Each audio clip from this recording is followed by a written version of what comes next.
सवेरे सवेरे आईना देखदा कि अपने वल बैठा ते कुछ नहीं पल्ले ओदी रहमत उस वाहेगुरु की रहमत ते ईस्ट वालियां दे प्यार वल वेखा ते सिद्धू दी पल्ले पल्ले सिद्धू दी पल्ले पल्ले।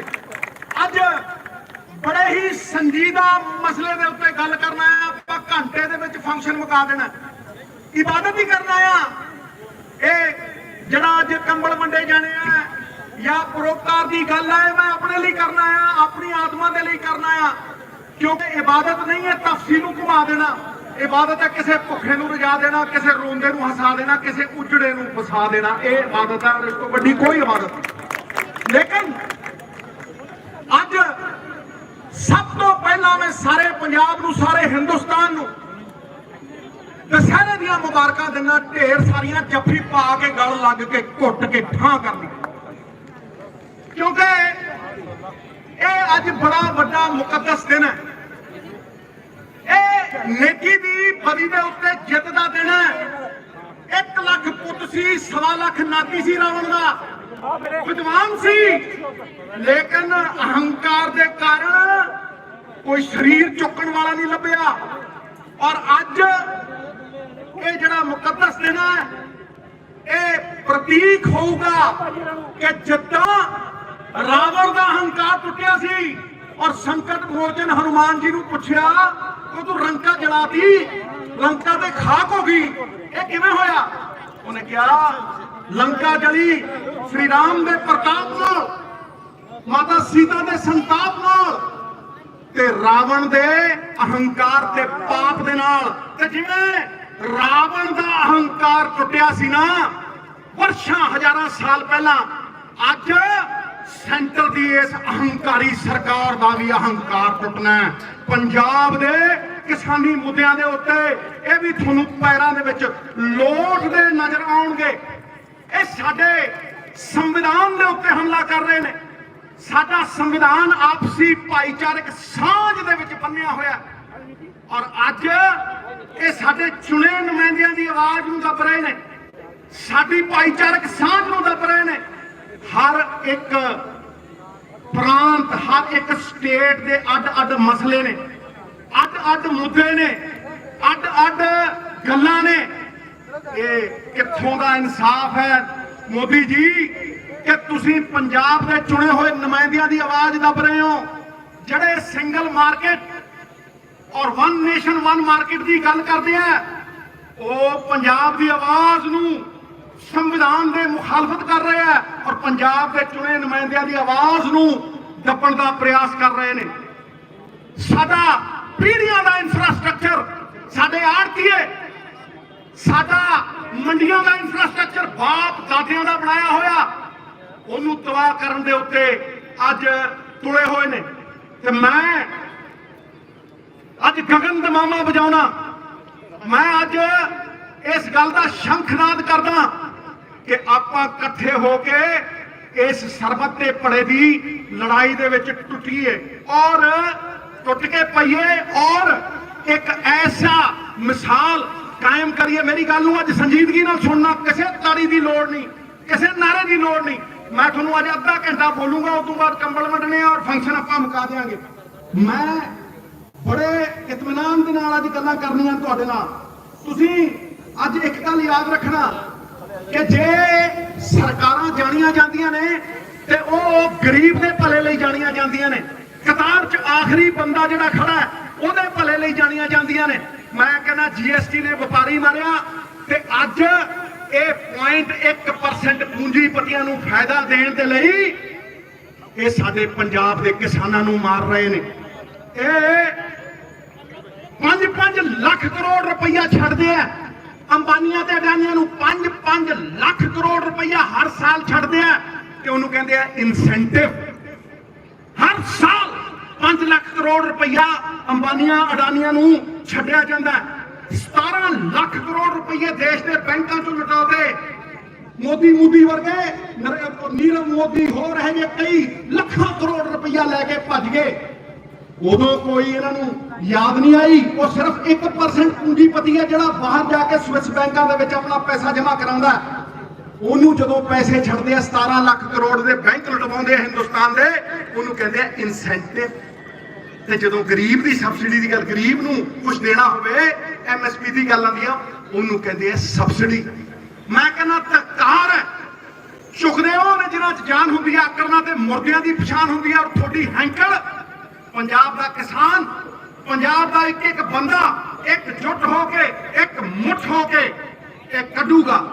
ਅੱਜ ਇਹ 3 ਕਾਲੇ ਕਾਨੂੰਨ ਜਿਹੜੇ ਲਿਆਂਦੇ ਗਏ ਆ ਸਾਡੀ ਵਿਧਾਨ ਸਭਾ ਦੇ ਵਿੱਚ, ਇਹਨਾਂ ਕਾਨੂੰਨਾਂ ਦੇ ਖਿਲਾਫ ਆਵਾਜ਼ ਚੁੱਕੀ ਗਈ ਹੈ, ਇਹਨਾਂ ਦਾ ਵਿਰੋਧ ਕੀਤਾ ਗਿਆ ਔਰ ਪੰਜਾਬੀਅਤ ਦਾ ਸੰਘਰਸ਼ ਝੰਡੇ 'ਚ ਡੰਡਾ ਲਾ ਕੇ ਉਹਦਾ ਗਗਨ ਦਮਾਮਾ ਵਜਾਇਆ ਗਿਆ।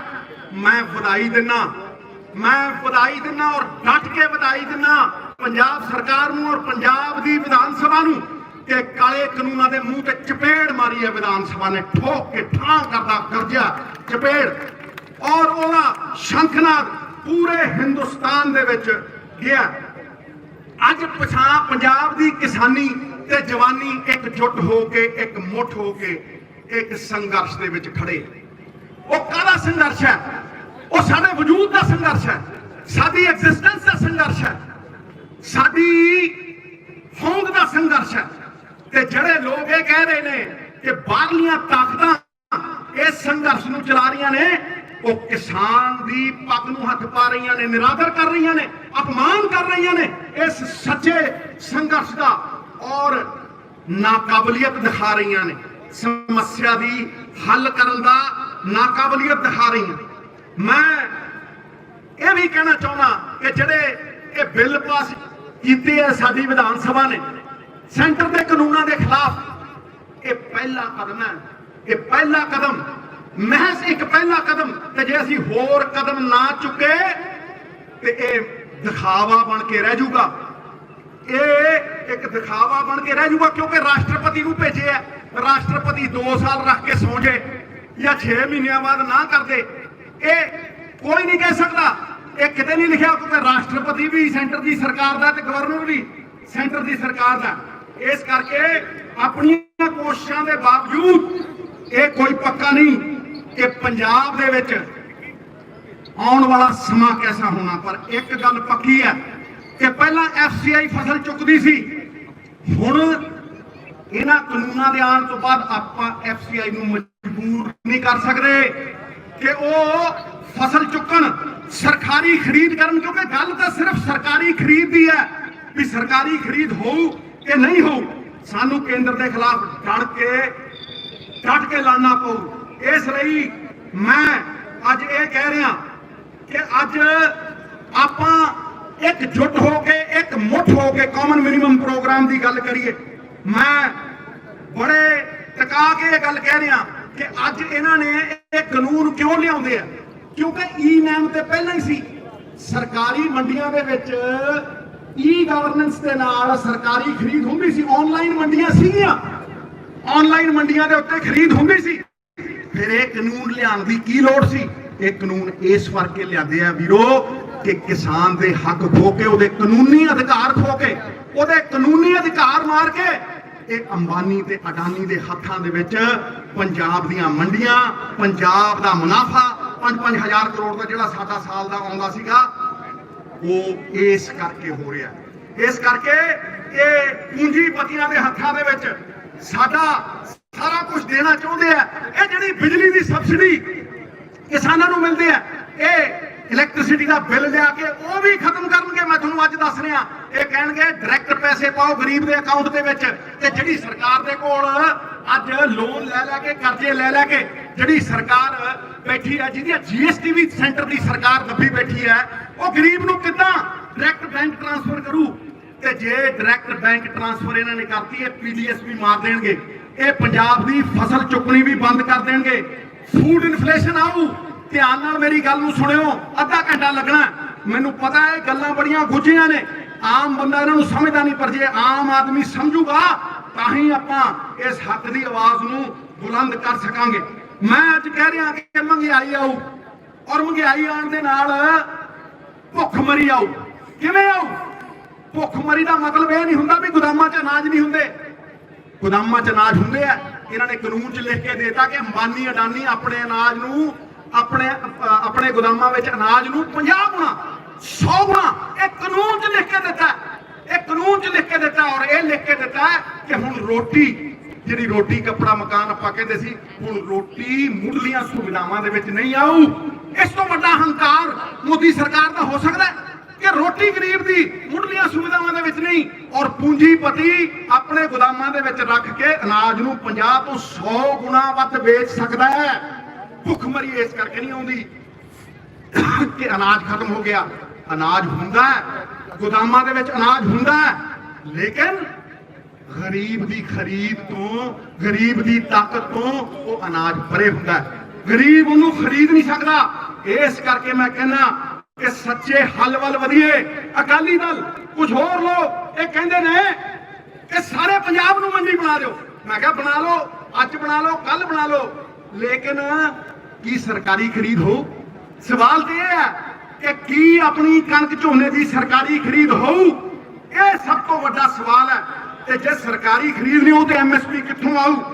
ਅੱਜ ਪੰਜਾਬ ਤੋਂ ਸਸਤੀ ਕਣਕ, ਧਿਆਨ ਨਾਲ ਸੁਣਨਾ, 15-20 ਮਿੰਟ ਹੋਰ ਬੋਲੂ, ਅੱਜ ਪੰਜਾਬ ਤੋਂ ਸਸਤੀ ਕਣਕ ਹੋਰ ਰਾਜ ਵੇਚਣ ਲੱਗੇ। ਫਿਰ ਪੂੰਜੀਪਤੀ ਇੱਥੋਂ ਕਿਉਂ ਲਊ ਕੋਈ? ਇਹ ਸਾਡਾ ਪੀਡੀਐਸ ਸਿਸਟਮ ਮੁਕਾਉਣ ਦੇ ਉੱਤੇ ਤੁਲੇ ਹੋਏ ਨੇ। ਕਰੋਨਾ ਕਰਕੇ ਅੱਜ ਸਰਕਾਰ ਦੇ ਗੋਦਾਮਾਂ ਦੇ ਵਿੱਚ ਅਨਾਜ ਹੈ ਨਹੀਂ, ਇਸ ਕਰਕੇ ਇਸ ਸਾਲ ਚੁੱਕ ਲੈਣਗੇ। ਹੋ ਸਕਦਾ ਅਗਲੇ ਸਾਲ ਚੁੱਕ ਲੈਣ। ਫਿਰ ਉਦੋਂ ਬਾਅਦ ਕੀ ਹੋਊ? ਫਿਰ ਉਦੋਂ ਬਾਅਦ ਆਪਾਂ ਕੀ ਕਰਾਂਗੇ? ਇਹ ਪਿੱਠ ਦਿਖਾਉਣਗੇ, ਇਹ ਮੁਕਰਨਗੇ। ਅੱਜ ਐਫਸੀਆਈ ਵੱਲੋਂ ਮੰਡੀ ਦੇ ਵਿੱਚ ਸਰਕਾਰੀ ਖਰੀਦ ਹੋ ਰਹੀ ਹੈ, ਪਰ ਮੈਨੂੰ ਨਹੀਂ ਲੱਗਦਾ ਕਿ ਸਾਲ 2 ਸਾਲ ਬਾਅਦ ਇਹ ਖਰੀਦ ਨੂੰ ਉਹ ਜਾਰੀ ਰੱਖਣਗੇ। ਉਹ ਡਾਇਰੈਕਟ ਬੈਂਕ ਟ੍ਰਾਂਸਫਰ ਲੈ ਕੇ ਆਉਣਗੇ।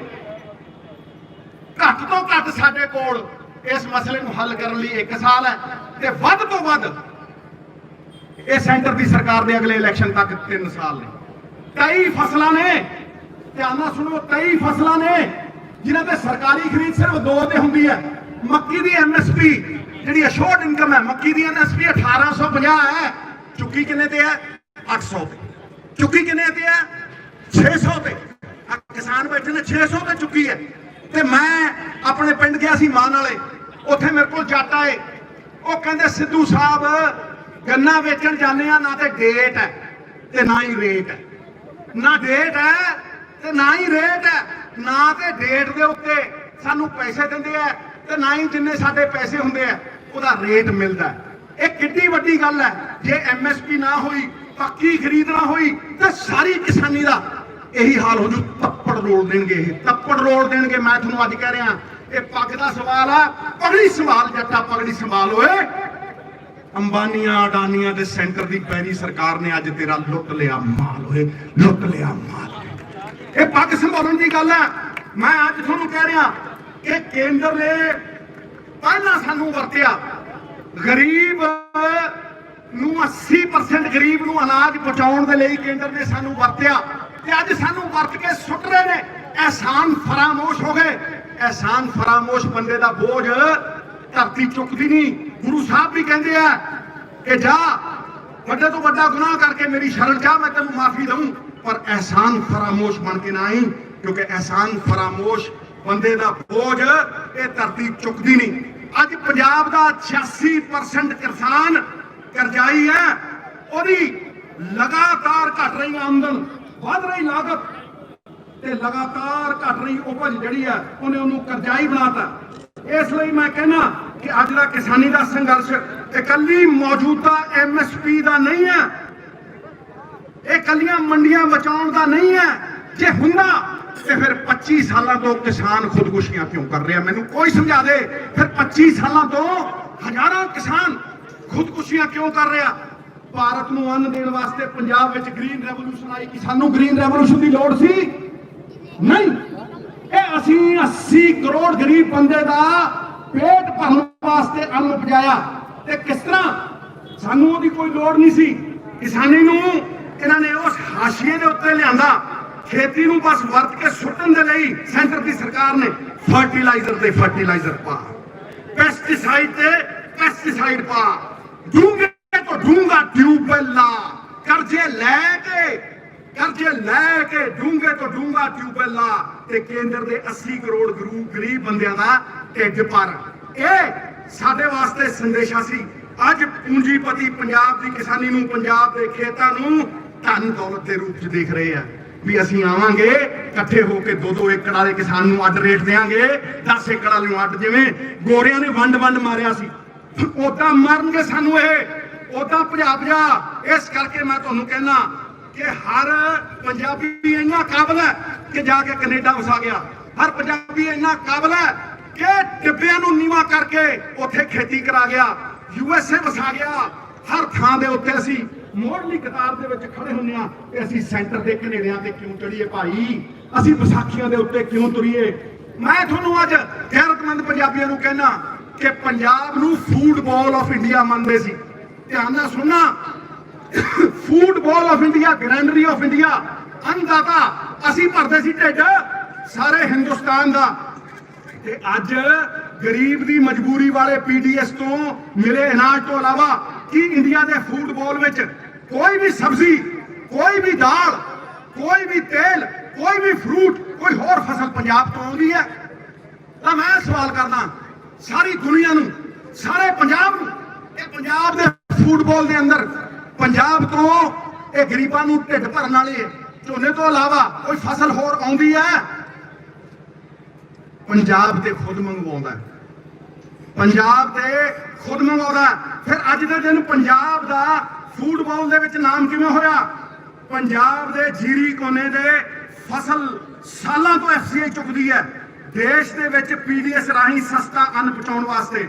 ਫਿਰ ਪਿਛਲੇ ਸਾਲ ਮੱਧ ਪ੍ਰਦੇਸ਼ ਨੇ ਕੇਂਦਰ ਨੂੰ ਪੰਜਾਬ ਤੋਂ ਜ਼ਿਆਦਾ ਅੰਨ ਮੁਹੱਈਆ ਕਰਾਇਆ। ਇਸ ਦਾ ਮਤਲਬ ਆਪਾਂ ਨੂੰ ਤੇ ਵਰਤ ਕੇ ਸੁੱਟ ਲਿਆ। ਤੇ ਗਾਣਾ ਗਾਉਂਦੇ ਆ ਹੁਣ, ਮੇਰੇ ਵਰਗੇ ਗਾਣਾ ਗਾਉਂਦੇ ਆ, ਜਦੋਂ ਦੇਖਦੇ ਆ ਨਾ ਇਹਨੂੰ ਤੁਰੇ ਜਾਂਦੇ ਨੇ ਮੈਨੂੰ ਔਰ ਭਾਈਓ ਤੇ ਗਾਣਾ ਗਾਉਂਦੇ ਆ, मतलब निकल गया है तो पहचानते नहीं, यूं जा रहे हैं जैसे हमें जानते नहीं। ਹੁਣ ਪਿੱਠ ਦਿਖਾਉਂਦੇ ਆ, ਹੁਣ ਵਰਤ ਕੇ ਸੁੱਟਦਾ। ਧਿਆਨ ਨਾਲ ਸੁਣੋ ਇਹ ਸਿੱਧੂ ਦੀਆਂ ਗੱਲਾਂ। ਇਹ ਬਚਪਨ ਤੋਂ ਲੈ ਕੇ ਅੱਜ ਤੱਕ ਕਿਸਾਨੀ ਕਿੱਤੇ ਦੇ ਵਿੱਚ ਰਿਹਾ। 1 ਕਿਲੋ ਝੋਨਾ, 1 ਕਿਲੋ ਝੋਨਾ ਜੇ ਪੰਜਾਬ ਲਾਉਂਦਾ 5377 ਲੀਟਰ ਪਾਣੀ ਲੱਗਦਾ। 5377 ਲੀਟਰ ਪਾਣੀ 1 ਕਿਲੋ ਝੋਨੇ ਦੇ ਉੱਤੇ।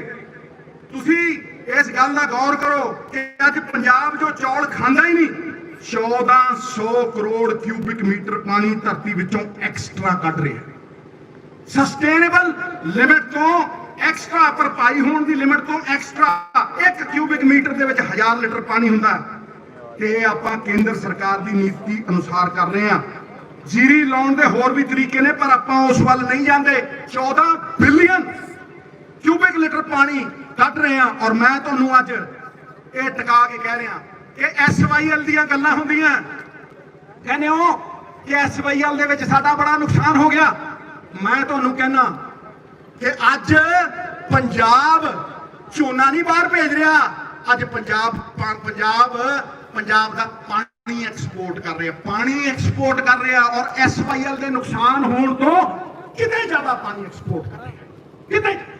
ਇਸ ਕਰਕੇ ਇਹ ਗੱਲਾਂ ਦੇ ਉੱਤੇ ਗੌਰ ਕਰੀਏ।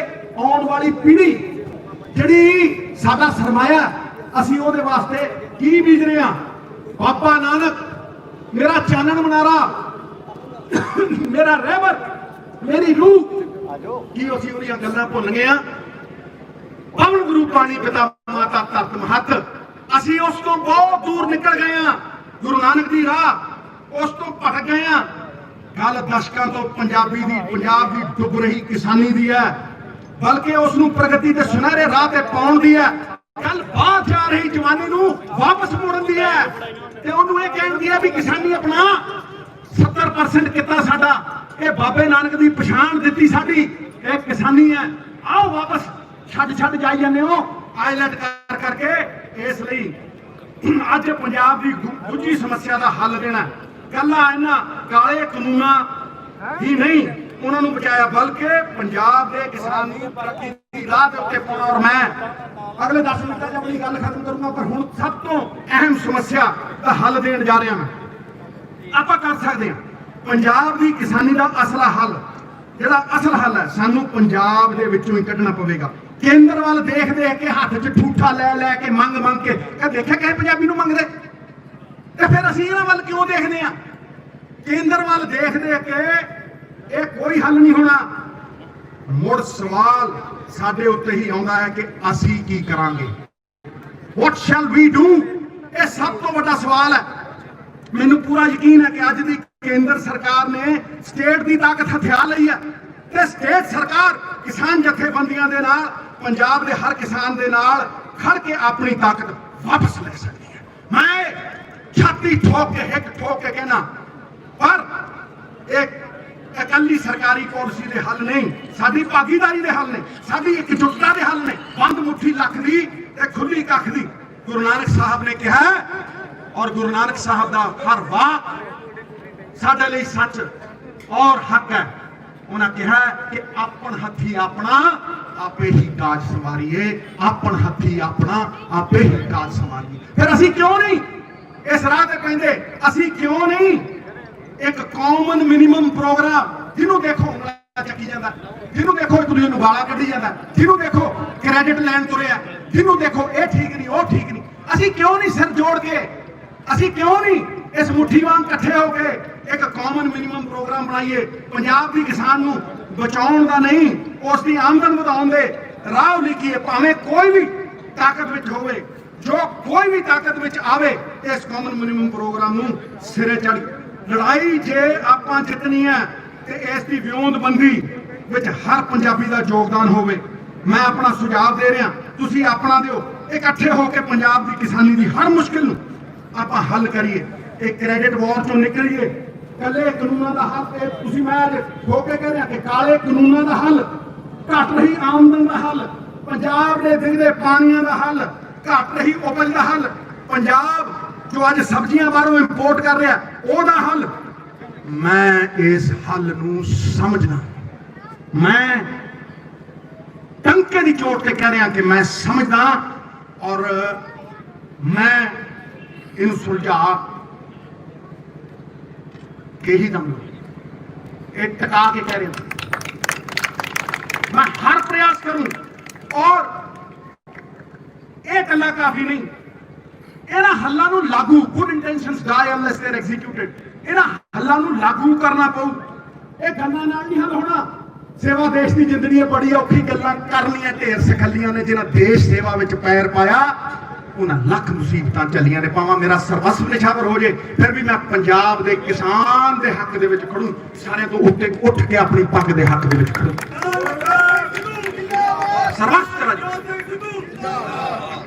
ਸਟੇਟ ਸਰਕਾਰ ਹਰ ਮਸਲੇ ਦਾ ਹੱਲ ਕਰ ਸਕਦੀ ਹੈ, ਕਿਸਾਨ ਜਥੇਬੰਦੀਆਂ ਨੂੰ ਨਾਲ ਲਵੇ, ਇਕੱਠੇ ਹੋ ਕੇ। ਗੱਲ ਕੱਲੇ ਕਰਜ਼ੇ ਮਾਫੀ ਦੀ ਨਹੀਂ, ਉਹ ਕਰਜ਼ਾ ਚੜ੍ਹੇ ਕਿਉਂ, ਗੱਲ ਇਹਦੀ ਹੈ। ਗੱਲ ਇੱਥੇ ਨਹੀਂ ਮੁੱਕਦੀ ਕਿ ਅਸੀਂ ਕਰਜ਼ਾ ਮਾਫ ਕਰਨਾ, ਗੱਲ ਇੱਥੇ ਮੁੱਕਦੀ ਹੈ ਵੀ ਕਰਜ਼ਾ ਚੜ੍ਹੇ ਕਿਉਂ। ਹੁਣ ਪਹਿਲੇ ਬਲਦੇ ਮੁੱਦੇ ਤੇ ਆਉਣ ਵਾਲਾ, ਹੁਣ ਮੈਂ 5-7 ਮਿੰਟਾਂ ਦੀ ਗੱਲ ਖਤਮ ਕਰਨ ਲੱਗਿਆ, ਫਿਰ ਕੰਬਲ ਕੁੰਬਲ ਬਣ ਕੇ ਆਪਾਂ ਖਤਮ ਕਰ ਦੇਣਾ। ਕੋਈ ਇੱਥੇ ਭਾਸ਼ਣਬਾਜ਼ੀ ਨਹੀਂ ਹੋ ਰਹੀ, ਅੱਜ ਗੱਲ ਬਲਦੇ ਮੁੱਦੇ ਦੀ। ਪਹਿਲਾ ਬਲਦਾ ਮੁੱਦਾ ਹੈ MSP ਤੇ ਪੱਕੀ ਸਰਕਾਰੀ ਖਰੀਦ ਦਾ। ਦੁਨੀਆ ਦੇ ਸਭ ਤੋਂ ਐਡਵਾਂਸਡ ਇਕਨੋਮੀ ਜਿੰਨੀਆਂ ਵੀ ਦੇਖ ਲਓ, ਅਮਰੀਕਾ, ਗ੍ਰੇਟ ਬ੍ਰਿਟਨ, ਜਿੰਨੇ ਵੀ ਨੇ, ਉਹ ਸਭ ਸਰਕਾਰਾਂ ਆ ਕੇ ਮਦਦ ਕਰਦੀਆਂ ਨੇ। ਖੇਤੀ ਨੂੰ ਸਰਕਾਰਾਂ ਮਦਦ ਕਰਦੀਆਂ ਨੇ, ਔਰ ਮਦਦ ਦੀ ਲੋੜ ਵੀ ਹੈ। ਜੇ ਕੇਂਦਰ ਸਰਕਾਰ ਸਰਕਾਰੀ ਖਰੀਦ ਤੋਂ ਮੁਕਰਦੀ ਹੈ ਤੇ ਸਟੇਟ ਸਰਕਾਰੀ ਖਰੀਦ ਦਵੇ। ਪੰਜਾਬ ਦੀ ਹਰ ਫਸਲ ਤੇ ਗਵਰਨਮੈਂਟ ਪ੍ਰੋਕਿਉਰਮੈਂਟ ਹੋਵੇ। ਸਾਡੇ ਕੋਲ ਗਵਰਨਮੈਂਟ ਦਾ ਪ੍ਰੋਕਿਉਰਮੈਂਟ ਮਾਡਲ ਹੀ ਹੈ ਨਹੀਂ। ਸਾਲਾਂ ਤੋਂ ਪੰਜਾਬ ਦੀ ਡੁੱਬਦੀ ਕਿਸਾਨੀ ਦੀ ਆਮਦਨ ਵਧੇ ਤੇ ਜੋ ਆਪਾਂ ਖਾਣੇ, ਮੈਂ ਤੁਹਾਡੇ ਤੋਂ ਸਵਾਲ ਪੁੱਛਦਾ, ਸਾਰੇ ਹੱਥ ਖੜਾ ਕਰਕੇ ਦੱਸਿਓ ਕਿ ਕੀ ਜੋ ਆਪਾਂ ਖਾਂਦੇ ਆ ਉਹ ਆਪਾਂ ਇੱਥੇ ਉਗਾਉਂਦੇ ਆ? ਕਿ ਆਪਾਂ ਸਬਜ਼ੀਆਂ ਇੱਥੇ ਉਗਾਉਂਦੇ ਆ? ਕੀ ਆਪਾਂ ਫਰੂਟ ਇੱਥੇ ਉਗਾਉਂਦੇ ਆ? ਆਪਾਂ ਸਾਰਾ ਬਾਹਰੋਂ ਮੰਗਵਾਉਂਦੇ। ਸੈਂਕੜੇ ਕਰੋੜਾਂ ਦੀਆਂ ਦਾਲਾਂ, ਆਟਾ ਦਾਲ ਸਕੀਮ ਦੇ ਵਿੱਚ ਅਸੀਂ ਇੰਪੋਰਟ ਕਰਦੇ ਹਾਂ, ਸੈਂਕੜੇ ਕਰੋੜਾਂ ਦੀਆਂ ਦਾਲਾਂ। ਕੀ ਅਸੀਂ ਇਹ ਨਹੀਂ ਕਰ ਸਕਦੇ ਕਿ 3 ਕਰੋੜ ਪੰਜਾਬੀਆਂ ਦੀ ਜਿਹੜੀ ਜ਼ਰੂਰਤ ਹੈ ਅਸੀਂ ਉਹਨੂੰ ਵੀ ਪੂਰਾ ਕਰ ਲਈਏ? ਇਹ ਨਹੀਂ ਕਰ ਸਕਦੇ। ਮੈਂ ਕਹਿੰਦਾ ਦੇਸੀ, ਮੈਂ ਬੰਦਾ ਦੇਸੀ, ਮੇਰੀ ਜ਼ਬਾਨ ਦੇਸੀ, ਆਪਾਂ ਦੇਸੀ ਲਾਈਏ ਤੇ ਦੇਸੀ ਖਾਈਏ, ਦੇਸੀ ਲਾਈਏ ਤੇ ਦੇਸੀ ਖਾਈਏ। ਜਿਹੜਾ ਇੱਥੇ ਉਗਾਈਏ ਪੰਜਾਬ ਦੇ ਕਿਸਾਨ ਦਾ, ਉਹੀ ਖਾਈਏ। ਅੱਜ ਕਣਕ ਜੀਰੀ ਨੂੰ ਛੱਡ ਕੇ ਪੰਜਾਬ ਕੋਲ ਕਿਸੇ ਹੋਰ ਚੀਜ਼ ਦਾ ਪ੍ਰੋਕਿਉਰਮੈਂਟ ਮਾਡਲ ਹੀ ਹੈ ਨਹੀਂ। ਨਾ ਪੰਜਾਬ ਸਰਕਾਰ ਕੋਲ ਕੋਈ ਸਟੋਰੇਜ ਹੈ, ਕੋਲਡ ਸਟੋਰੇਜ ਹੁੰਦੇ ਆ, ਠੀਕ ਹੈ ਕਿ ਨਹੀਂ? कोई नहीं, ना ही मार्केट में डायरैक्ट अन्न सप्लाई करने के साधन ने, कुछ नहीं है साडे कोल। पूंजीपतियों को स्टोरेज कैपेसिटी है, पूंजीपतियों को दुकानां ने, तुसीं देख लो फैक्ट्रियां ने, ट्रांसपोर्ट है, दुकानां ने, ते अज किसान दे कोल एक दिन भी अपना अनाज रखने की क्षमता नहीं, एक दिन भी रखने की कैपेसिटी नहीं। क्यों ना पंजाब सरकार हर 5 पिंडां दे विच कोल्ड स्टोरेज बनावे? क्यों नहीं पंजाब विच रोजगार देने वाली फूड प्रोसैसिंग इंडस्ट्री? क्यों नहीं पंजाब सरकार को मार्केट विच डायरैक्ट अन्न सप्लाई करने के साधन? मैं सवाल चुक रहा क्योंकि मैं जानता कि उस पहले कदम तो बाद असीं अगले कदम चुकांगे। इस नूं करन वास्ते ते केंद्र की सरकार की कोई लोड़ नहीं, कोई लोड़ नहीं केंद्र की सरकार की। पंजाब की किसानी दे हर मुश्किल का हल इकल्ले केंद्र वाल देख के नहीं होना। पंजाब सरकार किसानी विच आके इन्वेस्ट करे तो सब कुछ आसानी नाल हो सकता है। पंजाब विच डाइवर्सिफिकेशन क्यों नहीं हुंदी? होर क्यों नहीं लगता कुछ? ये तुसीं मैनूं दस दिओ। क्योंकि सिर्फ 2 ही फसलों ते एमएसपी है, इसे करके किसान सियाणा है, वही 2 फसलां लाउंदा है, और इसे करके पंजाब की डाइवर्सिफिकेशन हो नहीं सकी। रिपोर्ट से रिपोर्ट, बड़े बड़े यूनिवर्सिटियां वालियां दी रिपोर्ट, ये करो जी, वो करो जी, ये करो। क्यों हो? जदों तुसीं होर किसी चीज़ के उत्ते एमएसपी नहीं देनी, तुहाडे कोल प्रोक्योरमेंट मॉडल ही है नहीं। एक किसान एक, इस करके मैं जिहड़ी सब तो वड्डी डिमांड रख रहा, आ प्रेस वाले वीर भी इत्थे, मैं इस करके कह रहा कि अज पंजाब विच एमएसपी की खरीद जिहड़ी गल कर रहे सरकारी खरीद की, वो गारंटी दे नाल एक डिमांड सप्लाई का अजिहा मॉडल बनाया जाए। मैं मंग रख रहा कि डिमांड सप्लाई का एक इहो जिहा मॉडल बनाया जाए कि पंजाब के 3 करोड़ आबादी की जरूरत अनुसार खेती ते सरकारी खरीद होवे। ये मेरी सब तो वड्डी मंग है। ये किसान एकता, पंजाब एकता एक नारा थोड़ा ना, ये चानन मनारा है। जे इकट्ठे रहांगे, जे वंडे ना जावांगे तो ये सारा कुछ हो जू।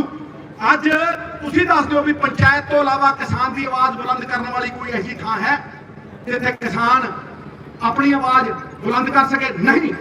इसलिए मैं कहना कि किसान यूनियन इकट्ठियां होण, हर छोटे तो छोटे किसान के हक दे विच आपां कोआपरेटिव बनाइए, उन्होंने बराबर का भागीदार बनाइए, ते उन्होंने अगर असी कोआपरेटिव बना के बचा सकते हैं तो ये राह सानू उस खेती वाल ले जाती है जिहड़ी ऑर्गेनिक खेती 16% वध रही है, जिथे हर छोटे किसान नूं पूंजीपति तो भी बचाया जा सकता है, पंजाब की एग्रो इकोलॉजी नूं भी बचाया जा सकता है। जे सानू शंभू बैरीयर नहीं टप्पण दिंदे ते असी एक अजिहा स्मॉल फार्मर मॉडल बनाइए जो केंद्र के कॉन्ट्रैक्ट फार्मर मॉडल के नाल पंजाब विच आउण वाले पूंजीपतियों नूं पंजाब के खेतों में वढ़ ही ना देवे, पैर ही ना लाण देवे। ये स्मॉल फार्मर मॉडल ये जरूरी है। असी कतार च अखीरला खड़ा जिहड़ा 2 एकड़ वाला 5 एकड़ वाला किसान, और साडी पग असीं उहदे लई लड़ रहे हैं। ये शासक भाव सिटी है, ये शासक भाव कद तक असी परिवार का भाव जगाइए, माँ बाप का भरा का भाव जगाइए। तो आपे जब तुम किसी को पढ़ाने हो, परिवार का जो बड़ा होंगे मुखी, जो मुंडा पढ़ाना किसी को पुछता है कितना पढ़ाना, तो फिर जो पंजाब के मुंडिया पढ़ाने की वारी आती है तो बाहर क्यों जाते? असी शासक भाव सिटीए, असी परिवार का भाव जगाइए, माँ बाप का। सरकार माँ बाप पर मांग ही होंगे ने, परजा औलाद वांग। फिर देखो कितना चलती है पंजाब की गड्डी, पम पम पम। मैं टका के कहना इस गल, इस करके सारा मुनाफा किसान का होवे, पूंजीपतियों का क्यों होवे? Instead of the kisan working, अगर कोई अंग्रेजी वाला आया हो, instead of the kisan working under contract from corporates, kisan themselves should be producer and trader. बीजे खुद किसान, बीजे खुद ते बेचे खुद। ये मैं डंके की चोट के उत्ते अज कह रहा, खेती दा ते व्यापार दा दोवां दा फायदा लवे। फसल की कीमत फसल उगाण वाला दिंदा है, फसल खरीदण वाला नहीं। उगाण वाला फसल वो तय करे। ये जिहड़ी कोआपरेटिवां दी सक्सैस है, पंजाब की ते छोटे किसान की सक्सैस है, ते जिहड़ी ये सेंटर की सरकार के मॉडल की सक्सैस है, ये 1.1% पूंजीपतियों की सक्सैस है। अज सच्चाई है, आखिरी लाइन है मेरी। हुण शेर सुनाउण लग्या फिर ना कहना कि सिद्धू आया सी ते उन्हें शेर नहीं सुनाया सी, पर शेर ढुकमा हो इसे गल दे उत्ते हो। और फिर मैं शैली का अपने काउंसलर का थापड़ा करूंगा जिन्होंने अज ਇਹ ਵੱਡਾ ਉਪਰਾਲਾ ਕੀਤਾ। ਮੈਂ ਤੇ ਕੋਈ ਦਿਖਾਉਣਾ ਹੈ ਨਹੀਂ, ਮੈਂ ਤੇ ਬਸ ਸ਼ੁਰੂਆਤ ਕਰਨੀ ਹੈ ਤੇ ਕੰਮ ਇਹਨਾਂ ਨਹੀਂ ਕਰਨਾ। ਇਹ ਵੈਸੇ ਵੀ ਅਰਬੀ ਘੋੜੇ ਨੇ, ਅਰਬੀ ਘੋੜੇ ਚਾਹੇ ਕਮਜ਼ੋਰ ਵੀ ਹੋ ਜਾਣ, ਇਹ ਖੋਤਿਆਂ ਦੇ ਅਸਤਬਲ ਤੋਂ ਤਗੜੇ ਹੱਥੋਂ। ਸਰਦਾਰ ਨਵਜੋਤ ਸਿੰਘ ਸਿੱਧੂ ਜਿੰਦਾਬਾਦ, ਸਰਦਾਰ ਨਵਜੋਤ ਸਿੰਘ ਸਿੱਧੂ ਜਿੰਦਾਬਾਦ, ਅੱਜ ਜਿੰਦਾਬਾਦ। ਅੱਜ ਸੱਚਾਈ ਸੰਜੀਦਗੀ ਦਾ ਮੁੱਦਾ, ਅੱਜ ਸੱਚਾਈ ਆਇਨਾ ਬਣ ਕੇ ਸਾਡੇ ਸਾਹਮਣੇ ਖੜੀ। ਇਹ ਸਾਡੇ ਸਾਹਮਣੇ ਖੜੀ ਹੈ, ਸਾਨੂੰ ਵਰਤ ਕੇ ਸੁੱਟਿਆ ਗਿਆ। ਇਸ ਲਈ ਕੱਲਾ ਦਿਖਾਵਾ ਹੀ ਕਾਫੀ ਨਹੀਂ। ਕੇਂਦਰ ਸਰਕਾਰ ਨੇ ਜੋ ਇਹ ਪੰਜਾਬ ਲਈ ਸ਼ੈਤਾਨ ਰੂਪ ਅਪਣਾਇਆ ਹੋਇਆ, ਜੋ ਇਹ ਸ਼ੈਤਾਨ ਰੂਪ ਅਪਣਾਇਆ ਹੋਇਆ, ਉਹਦੇ ਨਾਲ ਲੜਨਾ ਬਹੁਤ ਜ਼ਰੂਰੀ ਹੈ। ਪਰ ਗੱਲਾਂ ਜਾਂ ਗਾਲਾਂ ਕੱਢਣ ਦੇ ਨਾਲ ਕੁਝ ਨਹੀਂ ਹੋਣਾ। ਸੱਚੇ ਹੱਲ ਦੇਣੇ ਬੜੇ ਔਖੇ ਆ। ਗਾਲਾਂ ਕੱਢਣੀਆਂ ਬੜੀਆਂ ਸੌਖੀਆਂ, ਇੱਕ ਦੂਜੇ ਦੇ ਕਿਚੜ ਚੁੱਕਣਾ ਬੜਾ ਸੌਖਾ। ਪਰ ਬਾਬਾ ਬੁੱਲੇ ਸ਼ਾਹ ਫਰਮਾਉਂਦੇ ਆ, ਉਹ ਕੀ ਫਰਮਾਉਂਦੇ ਆ? ਪਰ ਬਾਬਾ ਬੁੱਲੇ ਸ਼ਾਹ ਫਰਮਾਉਂਦੇ ਆ ਕਿ ਲੜਨਾ ਰੋਜ਼ ਸ਼ੈਤਾਨ ਦੇ ਨਾਲ, ਕਦੇ ਨਫਸ ਆਪਣੇ ਨੂੰ, ਇੱਕ ਮਿੰਟ, ਲੜਨਾ ਰੋਜ਼ ਸ਼ੈਤਾਨ ਦੇ ਨਾਲ, ਕਦੇ ਨਫਸ ਆਪਣੇ ਨਾਲ ਲੜਿਆ ਹੀ ਨਹੀਂ। ਬੁੱਲੇ ਸ਼ਾਹ ਅਸਮਾਨੀ ਉੱਡਦੀਆਂ ਫਿਰਦਾ, ਉਹ ਜਿਹੜਾ ਘਰ ਬੈਠਾ ਉਹਨੂੰ ਫੜਿਆ ਹੀ ਨਹੀਂ, ਉਹਨੂੰ ਫੜਿਆ। ਅਸਲੀ ਆਪਣੀ ਤਾਕਤ ਨੂੰ ਪਛਾਣੀਏ। ਇਹ ਜਿਹੜੀਆਂ ਪੱਗਾਂ ਉੱਚੀਆਂ ਕੀਤੀਆਂ ਗੁਰੂ ਸਾਹਿਬ ਦੀਆਂ ਕੁਰਬਾਨੀਆਂ ਨੇ, ਅਸੀਂ ਆਪਣੀ ਇੱਜ਼ਤ ਲਈ ਲੜ ਰਹੇ ਹਾਂ। ਆਦਮੀ ਰੋਟੀ ਖਾ ਕੇ ਨਹੀਂ, ਮਨ ਸਨਮਾਨ ਦੇ ਨਾਲ ਤ੍ਰਿਪਤ ਹੁੰਦਾ। ਆਪਣੀ ਤਾਕਤ ਨੂੰ ਪਛਾਣੀਏ ਤੇ ਮੈਂ ਆਸ ਕਰਦਾ ਕਿ ਲੋਕੀ ਇਹਨਾਂ ਹੱਲਾਂ ਨੂੰ ਤਾਕਤ ਦੇਣਗੇ ਔਰ ਇਹਨਾਂ ਨੂੰ ਹੋਂਦ ਦੇ ਵਿੱਚ ਲਿਆਉਣਗੇ। ਇਹਨਾਂ ਛਾਤਾਂ ਦੇ ਨਾਲ ਮੈਂ ਤੁਹਾਡਾ ਧੰਨਵਾਦ ਕਰਦਾ, ਖਾਸ ਤੌਰ ਤੇ ਬੀਬੀਆਂ ਦਾ। ਇਹ ਬੀਬੀਆਂ ਅੱਜ ਜਿੰਨੀਆਂ ਨੇ ਨਾ, ਇਹ ਜ਼ਿਆਦਾ ਬੈਠੀਆਂ ਨੇ, ਮੈਂ ਤਾਂ ਹੈਰਾਨ ਹੋ ਗਿਆ। ਵੈਸੇ ਤੇ ਉਧਰ ਵੀ ਵੇਖੋ, ਜਿੱਥੇ ਬੀਬੀਆਂ ਜ਼ਿਆਦਾ ਆ ਗਈਆਂ ਉੱਥੇ ਜਿੱਤ ਪੱਕੀ ਹੈ। ਠੋਕੋ ਟਕਾ ਕੇ ਸਰਦਾਰ ਨਵਜੋਤ ਸਿੰਘ ਸਿੱਧੂ ਜਿੰਦਾਬਾਦ, ਸਰਦਾਰ ਨਵਜੋਤ ਸਿੰਘ ਸਿੱਧੂ ਜਿੰਦਾਬਾਦ। ਅਖੀਰ 'ਚ ਮੈਂ ਕਹਿ ਦੇਣਾ ਕਿ ਬਿੱਲਾ ਦੁੱਧ ਪੀ ਗਿਆ, ਬਿੱਲਾ ਦੁੱਧ ਪੀ ਗਿਆ ਕਿਸੇ ਖੇਤੀ ਵਾਲੇ ਕਿਸਾਨ ਦਾ, ਤੇ ਜਾ ਕੇ ਠੰਡ ਦੇ ਵਿੱਚ ਕੰਧ ਤੇ ਬਹਿ ਕੇ ਮਿੱਠੀ ਮਿੱਠੀ ਧੁੱਪ ਸੇਕੇ, ਉਹਦੀਆਂ ਮੁੱਛਾਂ ਦੇ ਉੱਤੇ ਦੁੱਧ ਲੱਗਾ। ਤੇ ਜਦੋਂ ਕਿਸਾਨ ਆਇਆ ਵਾਪਸ, ਉਹਨੇ ਦੇਖਿਆ ਭਾਟਾ ਹੀ ਮਾਂਜਦਾ, ਉਹਨੇ ਖੱਬੇ ਵੇਖਿਆ, ਉਹਨੇ ਸੱਜੇ ਵੇਖਿਆ, ਉਹਨੇ ਉੱਤੇ ਵੇਖਿਆ, ਉਹਨੇ ਦੇਖਿਆ ਸਾਹਮਣੇ ਬਿੱਲਾ ਬੈਠਾ ਮੁੱਛ ਆ ਲੱਗਿਆ। ਉਹਨੇ ਚੱਕਿਆ ਟਾਕੂਆ, ਠਾਂ ਮਾਰਿਆ ਪੂਛ ਤੇ, ਪੂਛ ਥੱਲੇ ਰਹਿ ਗਈ, ਬਿੱਲੇ ਨੇ ਠਾਂ ਦੇਣੇ ਛਾਲ ਮਾਰੀ। ਕੋਈ ਸਿਆਣਾ ਜਾਂਦਾ ਸੀ ਇਹਦੇ ਵਰਗਾ, ਉਹ ਕਹਿੰਦਾ ਯਾਰ ਦੁੱਧ ਤਾਂ ਪੀ ਗਿਆ ਸੀ, ਹੁਣ ਟਾਕੂਆ ਕਾਹਤੋਂ ਮਾਰਿਆ? ਕਹਿੰਦਾ ਦੁੱਧ ਪੀਤੇ ਦਾ ਮੈਨੂੰ ਕੋਈ ਅਫਸੋਸ ਨਹੀਂ, ਜਿਹੜਾ ਮੁੱਛਾਂ ਨੂੰ ਤਾਂ ਦੇਈ ਜਾਂਦਾ ਸੀ, ਮੇਰੇ ਤੋਂ ਜਰੇ ਹੀ ਨਹੀਂ। ਵੇਖੋ ਮੈਂ ਅਸਲੀ ਗੱਲ ਵੀ ਕਰਤੀ, ਸਮਝਿਓ ਮੈਂ ਕਿੱਥੇ ਇਸ਼ਾਰਾ ਕਰ ਰਿਹਾ, ਕਿੱਥੇ ਗੱਲ ਕਰ ਰਿਹਾ। ਇਸ ਕਰਕੇ ਅਸੀਂ ਖੁਦ ਮੁਖਤਿਆਰੀ ਵੱਲ ਵਧੀਏ, ਅਸੀਂ ਆਪਣੀ ਪੱਗ ਉੱਚੀ ਕਰਨ ਵੱਲ ਵਧੀਏ, ਅਸੀਂ ਆਪਣ ਹੱਥੀ ਆਪਣਾ ਆਪੇ ਹੀ ਕਾਜ ਸਵਾਰੀਏ। ਬੋਲੇ ਸੋ ਨਿਹਾਲ। ਵੀ ਹੁਣ ਇਬਾਦਤ ਦਾ ਟਾਈਮ ਆ ਗਿਆ। ਇਹ ਕੋਈ ਜਿਤਾਉਣਾ ਨਹੀਂ, ਦਾਨ ਕਰਨਾ ਤੇ ਖੱਬੇ ਹੱਥ ਨੂੰ ਪਤਾ ਨਹੀਂ ਲੱਗਣਾ ਚਾਹੀਦਾ ਸੱਜੇ ਨੇ ਕੀਤਾ ਕੀ। ਗੁਰੂ ਸਾਹਿਬ ਨੇ ਇੱਕ ਗੁਰੂ ਸਾਹਿਬ ਵਾਲੀ ਕਹਾਣੀ ਵੀ ਸੁਣ ਲਓ। ਗੁਰੂ ਸਾਹਿਬ ਕੋਲ ਇੱਕ ਸਿੰਘ ਆਉਂਦਾ ਸੀ ਔਰ ਉਹ ਆ ਕੇ ਰੋਜ਼ ਮੱਥਾ ਟੇਕ ਕੇ ਚਲਾ ਜਾਂਦਾ ਸੀ। ਗੁਰੂ ਸਾਹਿਬ ਕਹਿੰਦੇ ਭਾਈ ਤੂੰ ਆਉਣਾ ਹੈ, ਰੋਜ਼ ਮੱਥਾ ਟੇਕਦਾ, ਨਾ ਲੰਗਰ ਵਰਤਾਉਣਾ ਤੇ ਨਾ ਇੱਥੇ ਕੋਈ ਸੇਵਾ ਕਰਦਾ। ਉਹ ਕਹਿੰਦਾ ਗੁਰੂ ਸਾਹਿਬ ਜੇ ਮੈਂ ਇੱਕ ਦਿਨ ਪੈਸੇ ਨਾ ਕਮਾਵਾਂ, ਮੇਰੇ ਤੇ ਬੱਚੇ ਬੀਵੀ ਭੁੱਖੇ ਮਰ ਜਾਣ। ਗੁਰੂ ਸਾਹਿਬ ਕਹਿੰਦੇ ਇੰਨਾ ਹੰਕਾਰ, ਕਹਿੰਦੇ ਇਹਨੂੰ ਨਜ਼ਰਬੰਦ ਕਰੋ, ਇਹਨੂੰ ਨਜ਼ਰਬੰਦ ਕਰੋ, ਕਿਤੇ ਅੰਦਰ ਰੱਖੋ, ਇਹਨੂੰ ਕਿਤੇ ਐ ਜੀ ਥਾਂ ਤੇ ਰੱਖੋ ਸੂਰਜ ਵੀ ਉੱਥੇ ਨਾ ਆਵੇ। ਉਹਨੇ ਬੜੀਆਂ ਦੁਹਾਈਆਂ ਪਾਈਆਂ, ਗੁਰੂ ਸਾਹਿਬ ਮੇਰੇ ਬੀਵੀ ਬੱਚਿਆਂ ਦਾ ਕੀ ਬਣੂ, ਨਾ ਕਰੋ। ਲਓ ਜੀ ਉਹਨੂੰ ਸਿੰਘ ਨੂੰ ਨਜ਼ਰਬੰਦ ਕਰਤਾ। ਤੇ ਜਦੋਂ ਨਜ਼ਰਬੰਦ ਕੀਤਾ ਤੇ ਗੁਰੂ ਸਾਹਿਬ ਨੇ ਆਪਣੇ ਇੱਕ ਸੇਠ ਨੂੰ ਫਰਮਾਇਆ ਵੀ ਭਾਈ ਇਹਦੇ ਜਿਹੜੇ ਬੀਵੀ ਬੱਚੇ ਨੇ ਉਹ ਮੇਰੇ ਬੱਚੇ ਨੇ, ਇਹਨਾਂ ਦਾ ਖਿਆਲ ਰੱਖਣਾ। ਪਹਿਲਾਂ ਇੱਕ ਡੰਗ ਰੋਟੀ ਮਿਲਦੀ, ਫਿਰ ਤਿੰਨ ਡੰਗ ਮਿਲਣ ਲੱਗੀ ਰੋਜ਼, ਤਿੰਨ ਸਵੇਰੇ ਦੁਪਹਿਰੀ ਸ਼ਾਮ ਨੂੰ ਖਾਣਾ ਫੁੱਲਣ ਲੱਗੇ। ਉਹ ਕਹਿੰਦੇ ਕੰਮ ਲਾਓ, ਉਹ ਕਹਿੰਦੇ ਖੂਹ ਪੱਟੋ। ਜਦੋਂ ਖੂਹ ਪੱਟਦੇ ਸੀ ਆਵਾਜ਼ ਆਈ ਟੰਗ, ਫਿਰ ਆ ਕੀ ਹੋਇਆ? ਵੇਖਿਆ ਅੰਦਰ ਇੱਕ ਪੇਟੀ ਨਿਕਲੀ, ਪੇਟੀ ਦੇ ਵਿੱਚ ਸੋਨਾ, ਹੀਰੇ, ਜਵਾਹਰਾਤ, ਚਾਂਦੀ। ਉਹ ਕਹਿੰਦੇ ਆ ਕੀ? ਭੱਜੇ ਗਏ ਜਾ ਕੇ ਉਹਨੂੰ ਸੇਠ ਨੂੰ ਕਹਿੰਦੇ ਮਹਾਰਾਜ ਆ ਤਾਂ ਖਜ਼ਾਨਾ ਲੱਭਿਆ। ਉਹ ਕਹਿੰਦਾ ਮੇਰਾ ਤੇ ਹੈ ਨਹੀਂ, ਇਹ ਜ਼ਮੀਨ ਤੁਹਾਨੂੰ ਦਿੱਤੀ ਹੈ ਗੁਰੂ ਦੇ ਹੁਕਮ ਨਾਲ, ਇਹ ਤੇ ਤੁਹਾਡਾ ਹੈ। ਕਹਿੰਦਾ ਹੈ? ਕਹਿੰਦਾ ਹੁਣ ਇਹਦੇ ਨਾਲ ਕੀ ਕਰੀਏ? ਕਹਿੰਦਾ ਤੁਸੀਂ ਜੋ ਕਹਿੰਦੇ ਉਹ ਕਰਦੇ ਆ। ਕਹਿੰਦਾ ਫਿਰ ਮਹਿਲ ਪਾ ਦਿਓ ਉੱਥੇ ਲੱਕੜ ਦਾ। ਫੜਾ ਦੇਣੇ ਜਿੱਥੇ ਉਹਦੀ ਝੁੱਗੀ ਸੀ ਉੱਥੇ ਮਹਿਲ ਪੈ ਗਿਆ ਜੀ ਲੱਕੜ ਦਾ। 3 ਮਹੀਨਿਆਂ ਚ ਛੇਤੀ ਪੈ ਜਾਂਦਾ, ਠਾ ਠਾ ਠਾ ਠਾ ਕਰਦਾ। 6 ਮਹੀਨਿਆਂ ਬਾਅਦ ਜਦੋਂ ਸਿੰਘ ਛੱਡਿਆ ਤੇ ਉਹ ਆਇਆ, ਉਹਨੇ ਦੇਖਿਆ ਜਿੱਥੇ ਮੇਰੀ ਝੁੱਗੀ ਉੱਥੇ ਤੇ ਮਹਿਲ ਪੈ ਗਿਆ। ਬੜਾ ਜ਼ੋਰ ਦੀ ਰੋਇਆ। ਉਹ ਕਹਿੰਦਾ ਕੀ ਹੋ ਗਿਆ, ਬਰਬਾਦ ਹੋ ਗਏ ਓਏ, ਮਰ ਗਏ। ਉਹ ਜਦੋਂ ਰੋਂਦਾ ਸੀ ਐਨੇ ਨੂੰ ਉਹਦੀ ਘਰ ਵਾਲੀ ਉੱਤਰ ਕੇ ਥੱਲੇ ਆਈ। ਉਹਨੇ ਦੇਖਿਆ ਪਤਾ ਨਹੀਂ ਕੌਣ ਰੋਈ ਜਾਂਦਾ, 10 ਦਾ ਨੋਟ ਦਿੱਤਾ, ਕਹਿੰਦੀ ਜਾ ਬਾਬਾ ਰੋ ਨਾ, ਅੱਗੇ ਲੰਘ। ਉਹ ਕਹਿੰਦਾ ਭਗਵਾਨ ਨੇ ਦੇਖ ਮੈਂ ਤੇਰਾ ਘਰ ਵਾਲਾ, ਧਿਆਨ ਨਾਲ ਦੇਖੂਗਾ। ਹੈ ਕਹਿੰਦੀ ਇੱਕ ਲੈਣਿਆ ਤੂੰ ਫੇਰ ਆ ਗਿਆ, ਲੈ ਹੁਣ ਫੇਰ ਇੱਕ ਡੰਗ ਰੋਟੀ ਮਿਲੂਗੀ। ਭੱਜਿਆ ਗਿਆ, ਗੁਰੂ ਸਾਹਿਬ ਦੇ ਚਰਨੀ ਡਿੱਗ ਪਿਆ, ਕਹਿੰਦਾ ਗੁਰੂ ਸਾਹਿਬ ਮੈਥੋਂ ਗਲਤੀ ਹੋ ਗਈ। ਤੇ ਗੁਰੂ ਨੇ ਗੱਲ ਕਹੀ, ਕਹਿੰਦਾ ਹੰਕਾਰ ਨਾ ਕਰੀ ਵੀ ਤੂੰ ਕਮਾ ਕੇ ਖਵਾਉਣਾ ਇਹਨਾਂ ਨੂੰ, ਇਹ ਹੰਕਾਰ ਨਾ ਕਰੀ, ਤੂੰ ਢਿੱਡ ਭਰਦਾ ਇਹਨਾਂ ਦਾ। ਜਿਨ੍ਹਾਂ ਦੇ ਹੱਥ ਨਹੀਂ ਹੁੰਦੇ ਉਹਨਾਂ ਦੀਆਂ ਵੀ ਲਕੀਰਾਂ ਹੁੰਦੀਆਂ, ਉਹਨਾਂ ਦੀ ਵੀ ਕਿਸਮਤ ਹੁੰਦੀ ਹੈ। ਇਹ ਜਿੰਨੇ ਕਾਉਂਸਲਰ ਨੇ, ਜਿੰਨੇ ਵੀ, ਇਹ ਮੇਰੇ ਸਾਫੇ ਦੇ ਲੜਵਾਨ ਨੇ। ਇਹ ਮੈਨੂੰ ਮੇਰਾ ਕੁਝ ਵੀ ਕਰ ਦੇਣ, ਮੈਂ ਇਹਨਾਂ ਨਾਲ ਕਦੇ ਵੀ ਨਾਰਾਜ਼ ਨਹੀਂ ਹੋ ਸਕਦਾ। ਇਸ ਕਰਕੇ ਆਪਾਂ ਅੱਖ ਬੰਦ ਕਰਕੇ ਨੀਵੇਂ ਹੋ ਕੇ, ਸਿੱਖਾਂ ਦਾ ਮਨ ਨੀਵਾਂ, ਮੱਤ ਉੱਚੀ, ਝੁਕ ਕੇ ਇਹ ਕਾਜ ਨੂੰ ਪੂਰਾ ਕਰੀਏ, ਸਰਬੱਤ ਦੇ ਭਲੇ ਦੇ ਕਾਜ ਨੂੰ ਪੂਰਾ ਕਰੀਏ ਔਰ ਇਹ ਸਮਝੀਏ ਕਿ ਇਹਦੇ 'ਚ ਆਪਣਾ ਭਲਾ ਹੋ ਰਿਹਾ ਔਰ ਇਹ ਆਪਾਂ ਆਪਣੀ ਆਤਮਾ ਦੇ ਲਈ ਕਰ ਰਹੇ ਹਾਂ।